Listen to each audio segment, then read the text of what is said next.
ইরানকে বৈশ্বিক অর্থনীতি থেকে বিচ্ছিন্ন করতে নতুন কৌশল নিচ্ছে আমেরিকা।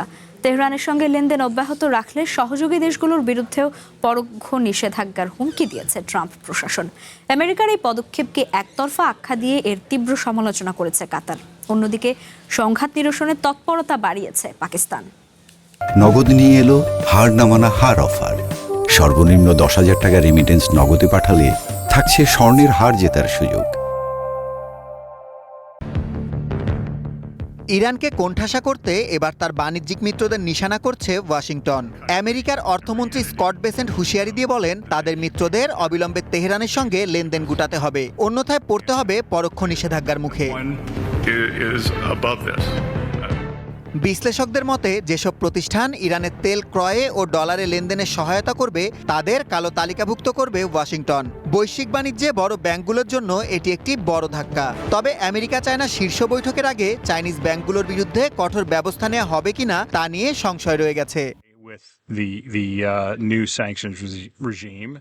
আমেরিকান মিত্রদের সতর্ক করা হয়েছে, ইরানের সঙ্গে ব্যবসা বন্ধ না করলে তারা সেকেন্ডারি নিষেধাজ্ঞার মুখে পড়বে।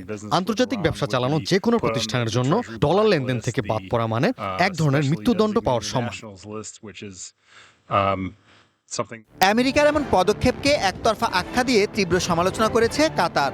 দেশটির পররাষ্ট্র মন্ত্রণালয়ের মুখপাত্র মাজেদ আল আনসারি বলেন, জাতিসংঘের তোয়াক্কা না করে চাপিয়ে দেওয়ার নিষেধাজ্ঞা সংকট কাটানোর বদলে আরো উস্কে দেবে।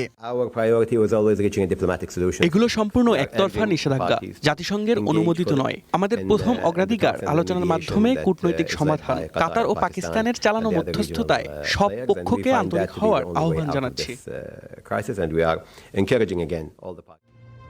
সংঘাত নিরসনের তৎপরতা বাড়িয়েছে পাকিস্তানও। আমেরিকার প্রেসিডেন্ট ট্রাম্পের সঙ্গে আলোচনার পর জরুরি সফরে তেহরান যান সেনাপ্রধান ফিল্ড মার্শাল আসিম মুনির ও স্বরাষ্ট্রমন্ত্রী মহসিন নকভি। হরমুজ প্রণালী চালু ও সংঘাত বন্ধে ইরানি প্রেসিডেন্টের সঙ্গে ইতিবাচক আলোচনা হয়েছে বলে জানান তারা।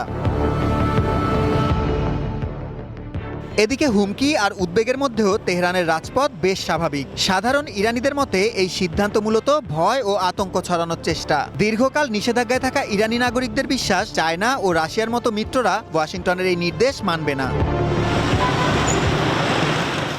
সুলাইমান সবুজ, ওয়ান ইন্টারন্যাশনাল ডেস্ক।